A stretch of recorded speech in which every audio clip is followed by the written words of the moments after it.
Hello everyone, welcome to bright future tuition classes. आज हम पढ़ेंगे क्लास 5 हिंदी व्याकरण का पार्ट 2 वर्ण विचार। पिछली कक्षाओं में हमने पढ़ा वे ध्वनियाँ जिनके टुकड़े या खंड नहीं किए जा सकते वर्ण या अक्षर कहलाती हैं। वर्ण या अक्षर किसे कहते हैं? वे ध्वनियाँ जिनके टुकड़े या खंड नहीं किए जा सकते वर्ण या अक्षर कहलाती हैं। वर्णों के निश्चित क्रम को वर्णमाला कहते हैं। वर्णमाला किसे कहते हैं? वर्णों के निश्चित क्रम को। वर्णमाला में दो प्रकार के वर्ण हैं, स्वर तथा व्यंजन। वर्णमाला हमें दी गई है यहाँ पर, जिसमें स्वर और व्यंजन लिखे हुए हैं। स्वर और व्यंजन आपने पिछली कक्षाओं में भी पढ़े हैं, इसलिए हम इन्हें यहाँ नहीं पढ़ रहे हैं। आपको यहाँ एक चीज़ समझनी है कि वर्णमाला में जो सभी वर्ण हैं ये निश्चित क्रम में लिखे जाते हैं। जैसे क के बाद ख आता है, ख के बाद ग आता है, ए के बाद आ आता है, फिर इसके बाद ई। तो आगे बढ़ते हैं। स्वर किसे कहते हैं? वे वर्ण जो बिना किसी अन्य वर्ण की सहायता के स्वतंत्र रूप से बोले जाते हैं स्वर कहलाते हैं। हिंदी भाषा में कितने स्वर हैं? हिंदी भाषा में कुल 11 स्वर हैं। ये दो तरह से लिखे जाते हैं, एक अपने मूल रूप में और दूसरा मात्रा के रूप में। मूल रूप में इन्हें लिखने के लिए ये जिस रूप में होते हैं इन्हें उसी रूप में लिखा जाता है, और मात्रा के रूप में लिखने के लिए जब व्यंजन के बाद कोई स्वर आता है तो उसे व्यंजन के बाद मात्रा के रूप में लगाया जाता है। च के बाद आ लिखने पर बना चा। अब हम पढ़ेंगे स्वर के भेद। उच्चारण के आधार पर स्वरों के 3 भेद किए गए हैं, ह्रस्व स्वर, दीर्घ स्वर, प्लुत स्वर। ह्रस्व स्वर किसे कहते हैं? जिन स्वरों को बोलने में सबसे कम समय लगता है उन्हें ह्रस्व स्वर कहते हैं। इन्हें छोटे स्वर भी कहा जाता है। ये 4 हैं, ए, ई, उ, री। दीर्घ स्वर। दीर्घ स्वरों को बोलने में ह्रस्व स्वरों के उच्चारण से दुगना समय लगता है, और ये 7 होते हैं, जैसे आ, ई, उ, ए, ऐ, ओ, औ। आगत स्वर भी दीर्घ स्वर है और इन्हें बड़े स्वर भी कहते हैं। प्लुत स्वर। इन्हें बोलने में ह्रस्व स्वरों के उच्चारण से तिगुना समय लगता है, जैसे ओम। प्लुत स्वर एक ही है। अनुस्वार। अनुस्वार हम अंग की मात्रा को कहते हैं। इसका उच्चारण करते समय नाक से ध्वनि निकलती है, जैसे गंगा, कंचा, अंग, कंस, पंख आदि। अनुनासिक। अनुनासिक को हम चंद्र बिंदु भी कहते हैं। इसका उच्चारण करते समय ध्वनि नाक और मुंह दोनों से निकलती है, जैसे कांच, चांद, अंगूठी, हंस, पाँच आदि। इसके बाद है विसर्ग।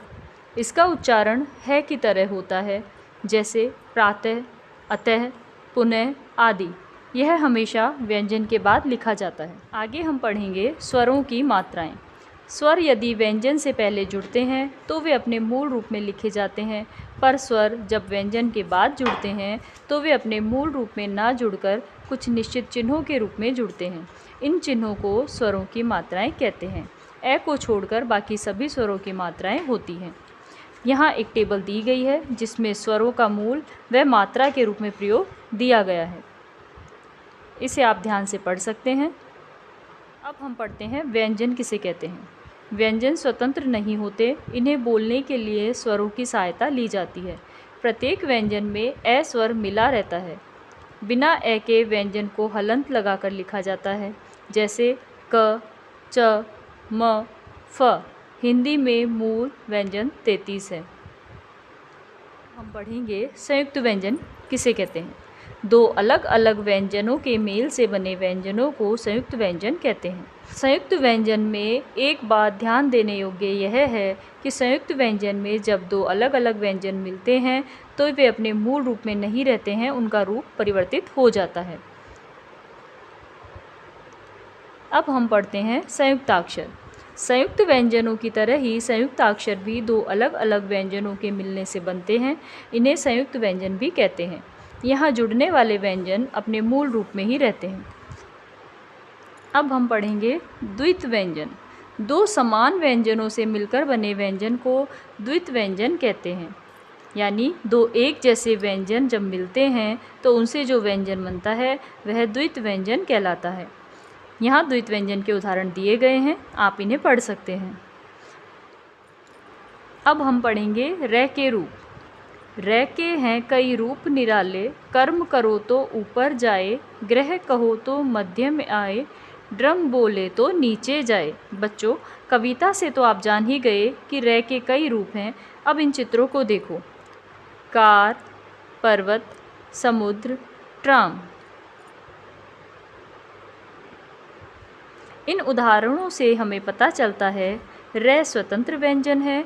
इनमें अन्य वर्णों और मात्राओं के प्रयोग से अनेक शब्द बनते हैं, जैसे रात, पर, गरम, रूप, रिक्शा, रील, रोम आदि। जब र आधा अर्थात स्वर रहित हो तो वह अपने से बाद वाले व्यंजन के ऊपर रेफ रूप में लगता है, जैसे शर्मा। जब खड़ी पाई वाले वर्ण आधे अर्थात स्वर रहित हों तो र उनके पैर में पदेन रूप में जुड़ता है, जैसे क्रम, प्रणाम। गोल घुंडी वाले स्वर रहित व्यंजनों के साथ जुड़ने पर र पदेन रूप में उनके नीचे आता है, जैसे ट्रक, ड्रम। वर्ण विच्छेद। बच्चों, जिस तरह माला के मनकों को अलग अलग किया जा सकता है, उसी तरह हम शब्दों के वर्णों को भी अलग अलग कर सकते हैं। इसे वर्ण विच्छेद कहते हैं। यहाँ कुछ शब्द दिए गए हैं जिनका हम वर्ण विच्छेद करेंगे। मित्र, मैं के नीचे हलंत प्लस ई प्लस तय के नीचे हलंत प्लस रे के नीचे हलंत प्लस ए बना मित्र।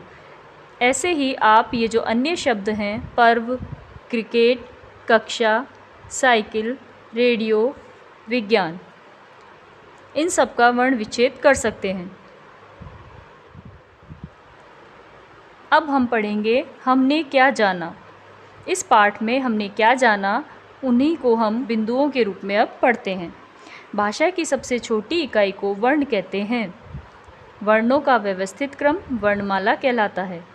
हिंदी वर्णमाला में 11 स्वर, 33 व्यंजन के अलावा संयुक्त व्यंजन क्ष, त्र, ज्ञ, श्र, अयोगवाह वर्ण अंग, अ, अतिरिक्त वर्ण ड, ढ तथा दूसरी भाषाओं से आई आगत ध्वनियाँ भी शामिल हैं। स्वर स्वतंत्र रूप से बोले जाते हैं और व्यंजन स्वरों की सहायता से। स्वर के 3 भेद हैं, ह्रस्व स्वर, दीर्घ स्वर और प्लुत स्वर। व्यंजनों के साथ स्वर मात्राओं के रूप में जुड़ते हैं। दो भिन्न व्यंजनों के मेल से बने व्यंजन संयुक्त व्यंजन या संयुक्ताक्षर कहलाते हैं। दो एक जैसे व्यंजनों से बने व्यंजन द्वित व्यंजन कहलाते हैं। शब्द के प्रत्येक वर्ण को अलग अलग करके लिखना वर्ण विच्छेद कहलाता है। अब हम इस पाठ के अभ्यास प्रश्न हल करते हैं। प्रश्न 1, दूसरी भाषाओं से आई आगत ध्वनियाँ और उनसे बने दो शब्द लिखो। यहाँ आगत ध्वनियाँ हमने लिखी है और उनसे बने शब्द हमने आगे लिखे हैं, जैसे हॉकी, कॉलेज।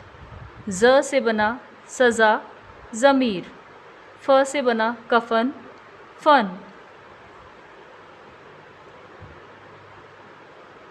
प्रश्न 2, स्वर कितने प्रकार के हैं, उदाहरण सहित लिखो। स्वर 3 प्रकार के हैं, ह्रस्व स्वर, दीर्घ स्वर, प्लुत स्वर। ह्रस्व स्वर के उदाहरण हैं ए, ई, उ और री। ये 4 ह्रस्व स्वर हैं। दीर्घ स्वर के उदाहरण हैं आ, ई, उ, ए, ऐ, ओ और औ। ये 7 होते हैं। प्लुत स्वर एक है, ओम। प्रश्न 3, दिए गए शब्दों में उचित स्थान पर अनुस्वार या अनुनासिक लगाओ। यहाँ हमें शब्दों को पढ़ना है और उनके ऊपर अंग की मात्रा और चंद्र बिंदु का उचित प्रयोग करना है, जैसे कंघा, दांत, चांद, बंदर, हंसना, सुंदर, सांप, 5, डंडा, रंग। प्रश्न 4, निम्नलिखित संयुक्त अक्षरों से 2 शब्द बनाओ। मच्छर, अच्छा। स्वर, स्वाद। अन्य, वन्य। प्रश्न 5, र के निम्नलिखित रूपों के दो दो शब्द और लिखो। रस, पर, क्रम, प्रणाम, कर्म, शर्मा, ट्रक, ड्रम। वर्ण विच्छेद करो। यहाँ इन शब्दों का हमें वर्ण विच्छेद करना है। कक्षा, क के नीचे हलंत प्लस अ प्लस क के नीचे हलंत प्लस श प्लस आ बना कक्षा। ऐसे ही पढ़ाई और चित्रण, इन दोनों का वर्ण विच्छेद भी यहाँ किया गया है, आप देख सकते हैं। So students, see you in the next video. Thanks for watching.